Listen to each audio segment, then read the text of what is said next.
Hey there, Dolf de Roos here, and today I want to talk about 4 questions that you should ask whenever you're looking at buying commercial real estate.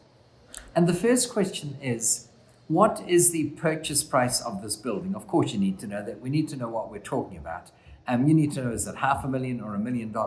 But the second question, which is related to this, is what is the replacement cost of this building? In other words, you've got a commercial building, it's 10,000 square feet, say it's a warehouse, it's on the market for $1 million. What would it cost to build a new one? Because I'm telling you, if you could buy the land and the materials and the labor to build an equivalent building and it would only cost you $800,000, then why on earth would you pay $1 million for this building? So the first comparison has to do with what are you paying for it and what is the cost of finding an alternative. You've got to make sure that it's in your favor. And then the third question, which is an obvious one, is what are the rentals? Let's talk about rentals per square foot, because then it doesn't matter how many square feet it happens to be. But let's say they're getting $14 a square foot for this warehouse. Is that good or bad? Well, we don't know. It depends on what market rentals are. Now, let's say market rentals are only $10 a foot and they're getting $14 a foot. Does that make it a good deal? And I know at least some of you will be saying, well, yeah, if the market rent is $10 a foot, and they're managing to get 40% more, which is $14 a foot, then that's a great deal. And I would caution you into thinking that for the following reason. Let's say that after 3 months, through no fault of the tenant's business falls over. In other words, they go out of business, and you're going to have to find a replacement tenant. The market is only $10 a foot, and you'll never get that $14 a foot again. In fact, one could even try and figure out, was that rental set artificially high, not by a bona fide tenant who happened to be paying $14 a foot, but by a friend of the landlord who said, listen, I need to sell this building. If we can jack the rent up to something artificially high, like 40% over market, then we'll talk some sucker into buying it based on that rental. And then after 3 months, your business can go under. Who cares? We'll wriggle out of it. I'm not saying this happens all the time, but trust me, it does happen. So when market rentals are $10 a foot and they're getting $14 a foot for this property, I don't see that as a good sign. I'd rather have a situation where they're getting $14 a foot, but market rentals are, say, $18 a foot.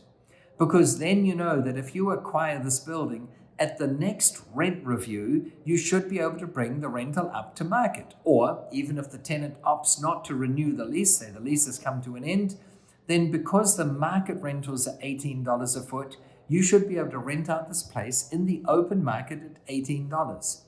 So the 4 questions we ask are, what is the cost of the building? What is the replacement cost? What is the rental per square foot? And what are market rents per square foot? And if you can buy the building for less than replacement cost, and if the rentals are less than market rentals, then usually that points to the fact that you might be onto something. I say might because it still depends on where it is. If the warehouse is in a flood-prone area, or if it's in a low-lying coastal area that in the last year alone has been flooded by seawater 3 times, no matter how appealing the deal could sound to you, it's probably not a good idea to go ahead with this investment. So there are many factors that constitute a great investment deal. And while these 4 questions are what I would consider quite important, I wouldn't say they're the be-all and end-all. What I always look for in a commercial building is, do I think I've got an opportunity to increase the value?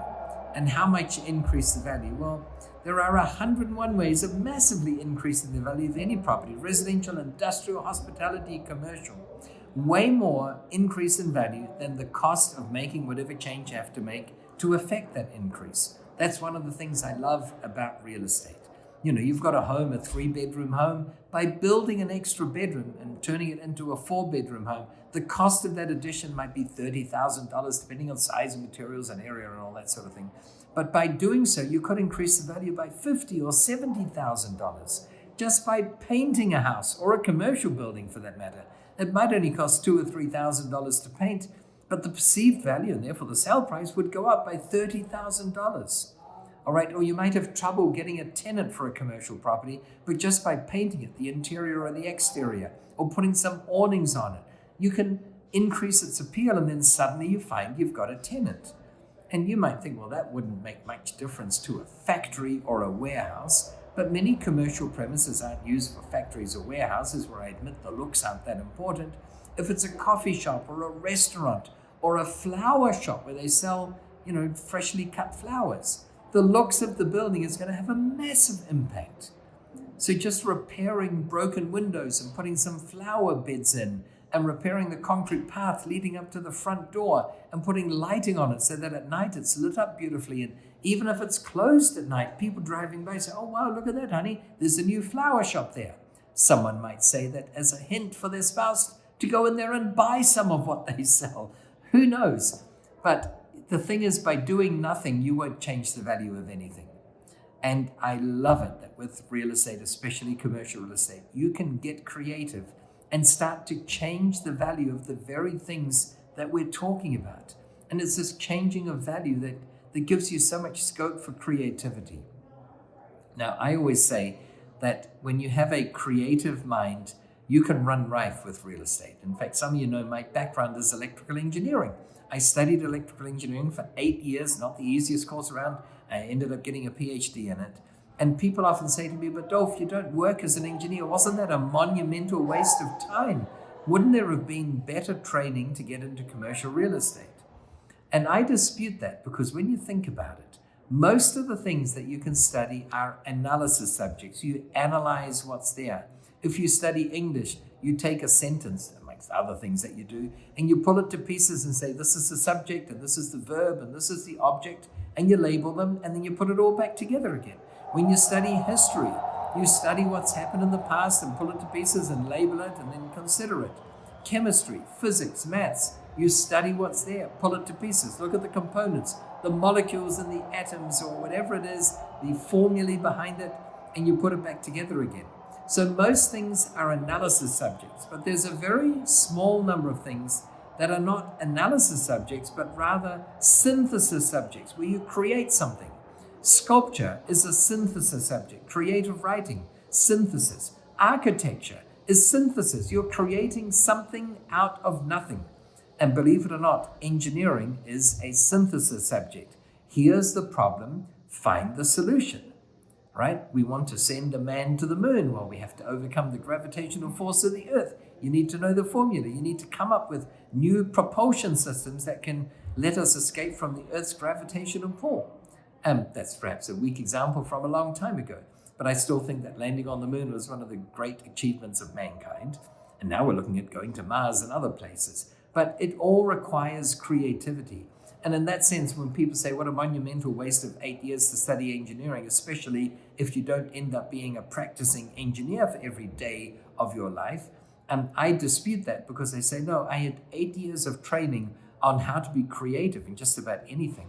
And all that commercial real estate is, it's a manifestation of your ability to be creative, right? How can we increase the rental value of the space? Because to the extent that you can double the rental value of a piece of commercial real estate, you've doubled its value. And by doubling its value, you double the amount that the banks will lend you for it. And as I always say, if you can take the rental income of a property from whatever it is to double what it currently is, then the value will also double. And when the banks only give you 50% loan to value ratio, that means they take 50% of the appraised value and give you, in the form of a mortgage, only half of that. If we've doubled the value of a building from its purchase price, and the bank only gives us half of this doubled value, then the bank will lend you the purchase price. Now, I know for some of you skeptics out there and diehard people, it's not quite that simple. Because if we find a building on the market for $1 million and we think we can get a tenant for double the current rental, and therefore in the future it will appraise at $2 million, we can't go to the bank today and say, listen, we think kind of that the value will probably double, so will you give us $1 million now? He's going to say, no, you buffoon. It's on the market for $1 million. That's what you're paying for it. And the bank will lend the lesser of the purchase price or the appraised value. That's how it works. And I would have to agree with the skeptics and say, yeah, that is actually accurate. So there have to be a few twists to it. We can't get a loan based on an appraisal of $2 million if we don't have the new tenant in there yet. So how does it work? Well, we say to the seller, we want to buy this property and we're going to sign the contract today, but can we do settlement or closing, whatever you want to do it, or call it, can we close in 3 months' time? And in the meantime, we want the right of access to start making improvements to the building. And by the way, don't worry, if after 3 months we don't close, you'll have a building that's had improvements made to it. So you'll be no worse off in that sense. Usually they'll say yes. And in the meantime, of course, we have to find that new tenant and get them to sign up on a lease agreement. And with any luck, get them to move in already. Because if for 2 of those 3 months, the new tenant paying the $200,000 a year instead of $100,000 a year, or maybe it's an additional tenant because half the space was vacant, so the original tenant's still there, but we found a tenant for the second portion of it. If he's been in there for a couple of months, and then we can go to the bank, and this is basically what you say. You say, listen, Mr. Bank Manager, I know that banks are very conservative and that by your own internal rule, you accept the lesser of the purchase price or the appraised value. I know that. And I fully admit that I'm only paying $1 million for this building. In fact, here's a copy of the purchase and sale agreement, the contract to buy it, and I admit that it states that the purchase price is $1 million. However, that was 3 months ago, Mr. Bank Manager. And in the meantime, luck has fallen upon me, and I managed to find another tenant to bring the total rental income from $100,000 to $200,000. Mr. Bank Manager, it has doubled in rental value. And even your own in-house conservative appraiser has said that surely this building is now worth $2 million. So yes, paying $1 million for it, but your own appraiser agrees that it is currently worth $2 million because of things I've done to the building. I improved this, I changed that, and in doing so, I attracted an extra tenant or a new tenant, as the case may be, paying double the rent of what was being paid when the building was put up for sale. So I think you'll agree, Mr. Bank Manager, and if you don't, I think your opposition banks will agree that it's gone up in value. And usually they'll reluctantly say, yes, it's not what we normally do or how we evaluate it, because we like to see that the new tenant has been paying rent for at that level for 300 years. And you can say no one lives that long. And in 300 years, this industry will have changed. I'm exaggerating. They'll say, we like to see the tenant's been there for 6 years. But you just say, well, that's not the case right now. So here's the offer. You can fund this property. It's got the rental income to support your mortgage payment, or you can opt not to do it. Choice is yours. I'm going to go ahead. You want to have the attitude. You don't want to be mean to him, but you want to say something like, listen, this is such a good deal from my perspective. I'm determined to buy it. And at the end of the day, Mr. Bank Manager, where the money comes from, the mortgage funding, it doesn't really matter, because once the mortgage has been put in place and I'm paying mortgage interest and principal every month, it won't matter whether it came from Bank A, Bank B, or Bank C. But I want to go ahead with this. I'd like to do more business with you and just see what they say. Will it work every time? No. I'm no, fool that thinks that any bank you go to that this will work. But you've got to be willing to go to 20 banks. Because I think if you go to 20 banks, you'll find that after 3 or 4 or 5, you'll probably improve your spiel, by the way, and hone your skills at presenting it. But after a while, you'll find a bank that says yes. And I once had a situation where a lady came to me and she said, Dolf, I did everything you said and I tried it. I went to the bank, I told them what I was doing, I applied for the mortgage, and they turned me down. And she was just about in tears. She was devastated. And my question to her was, what did the other bank say? And she said, but Dolf, I've been going to this bank for 18 years. In other words, I'm so loyal to this bank, I couldn't imagine going to the opposition. That would be seditious. And I said, it seems to me that you're offering your bank more loyalty than they're offering you. Maybe they need a wake-up call that if they don't provide funding on a really good deal, you're going to pursue getting funding somewhere else. And so she did. And of course, she got the funding eventually. And because sometimes you have to go to more than one bank. And sometimes a bank manager, for whatever reason, it might be a personal reason, nothing to do with the deal or you, or his perception of the deal or his perception of you. He's just not in a good mood and he turns it down. And another manager at another bank, or maybe even another branch, says, yes, I'll do this. But if you go to banks with any degree of regularity, and especially if they're good deals, and I encourage you only to put offers in on good deals, why would you want to have an offer accepted on a bad deal? If that's true, then eventually the banks will realize that what you're offering them is really good investment opportunities. And by doing that, they're going to end up saying to you when you come and they'll look at the deal and they'll say, oh my gosh, where did you find this one? And eventually one or other of them will say what happened to me. And I remember the name of the bank manager involved in the bank and the year and everything. He said, Dolf, if I give you a commitment to fund this property right now, will you give me a commitment to accept our funding and not go to the opposition banks? And that spurred me to come up with another idea. And I don't have enough documents here to demonstrate it. But when you make your proposal for finance, which might be a 20-page document, depending on how big the building is, or a 5-page document, however big it is, print 10 copies of them and have them in a stack and put them in a stack in your arm. And when you come to see the bank manager, come in and say, oh, I have here your copy. Let me say, oh, here's your copy. Oh, wait a minute, excuse me, that's the wrong one. That's for Chase Bank. Here's your one. This is for Wells Fargo, whatever the name of the bank is. And pull it out. And if you think that's a bit rude and in their faces, it kind of is. But you want to let them know that you are going to other institutions, financial credit unions, insurance companies, anyone who might lend you the money to do this. Because when they know that, then they'll know that they have to be a little bit in competition in order to get your business. And at the end of the day, banks are in the business of borrowing money from depositors and paying a pathetically low interest on that. And then they turn around and take that same money and lend it out to real estate investors like you and I. Is it mainly real estate investors? Absolutely. They don't lend much money on businesses, and when they do, it's a much higher interest rate, like 12 or 14%. They don't lend money for you to buy crypto. They don't lend money for you to buy stocks, bonds, certificates of deposit, treasury bills. Treasury bills are almost guaranteed money. If a treasury bill is not paid out on maturity date, it means the government has gone bankrupt. And still banks won't lend you money to do that. The margins are too small. Real estate is the way banks go. They want to lend money to real estate investors, and they'll give you every incentive to do so. They'll have ads saying things like, if you apply for a mortgage through our bank, this month we'll forego the application fee. This month we'll waive the points that they normally charge up front. So it's just a simple way for them to encourage you to invest in real estate. Banks want you to invest in real estate. Or the way I always put it is, banks want to lend you money. Let them give it to you. Make it easy for them. Write your proposal for finance. In fact, we should have a session on how you write up a proposal for finance that makes it extraordinarily difficult for a bank to turn you down. Because once you've mastered that art, it's actually fun to create these documents. And I'll even contemplate giving you a template that you can use. But I have one request if I were to give you this template. And that is, please change it and put your own numbers and names in there.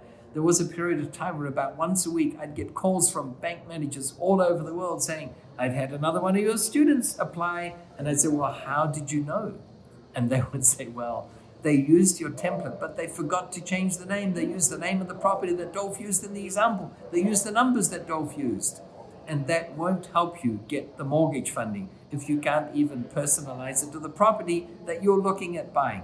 So that's pretty obvious. It's self-explanatory. I encourage you to think outside of the box. I encourage you to be bold, to print up multiple copies of an application or a proposal for finance. Go to multiple banks and be bold about it. Let them know that you're seeing other banks. Let them compete. And you too will have bank managers say to you, hey, if I promise to give you this money, will you promise not to go to the opposition? When you have a good deal, banks will know it. They'll appreciate it. And by the way, something else happens. I always say if you owe the bank $5 million, you've kind of got a problem. But if you owe the bank $500 million, they've got a problem. And here's what happens when you owe the bank tens of millions of dollars. They call you and they say, how would you like to go out to lunch this week? And you like going out to lunch, so you're about to say, yeah, that sounds like a good idea, but you're also a smart person. You say, hang on a minute, we went out to lunch last week and you paid, so you probably want me to pay this time. But before you can even say that, they'll say, it's on us again, as usual. Why? When you owe the bank tens of millions of dollars, do they invite you to lunch and offer to pay? And no, the answer is not to make sure that you're still alive so that you'll still be paying the mortgage next month. They're not that concerned about that, to be really blunt, because even if you do snuff it, they can take the building or the building will be sold and they'll get their money back. So they're not concerned about that. No, the reason they invite you to lunch and offer to pay is that they just had a lump of 50 million come in, and before going out to the public and lending it to people they've never heard from, they'd rather lend some more money to you because they know that you always do one thing without fail, and that is you always pay the mortgage on time. And by always paying the mortgage on time, you're the ideal client. So they're going to say to you, hey, we just had some money come through. Do you have any deals in the pipeline that you'd like us to fund? And that's how you want it to be. People used to fear going to the bank because the biggest fear in the world was not the fear of some untimely death or some horrible accident. The biggest fear in the world, believe it or not, to this day, is the fear of public speaking. And the second biggest fear in the world always used to be going to the bank manager to ask for money. And here's the thing, I never go to the bank to ask for money. I offer them a mortgage, a topic perhaps for another podcast. But who's the mortgagee and who's the mortgagor? I don't ask the bank for a mortgage. That would make me the mortgagee because they gave it to me. No, the bank is the mortgagee and I am the mortgagor. I give the bank a mortgage in return for which they give me the money. It's a fair transaction. We'll explore that on another day, but it's a shift in thinking that once you get it and once you embody it, you'll have the ability to get banks offering you more money than you'd know what to do with. It's singularly why commercial real estate is such a great way to go. Thank you for being here. I look forward to seeing you again soon. And in the meantime, I want to wish you, as always, successful investing. Thank you so much.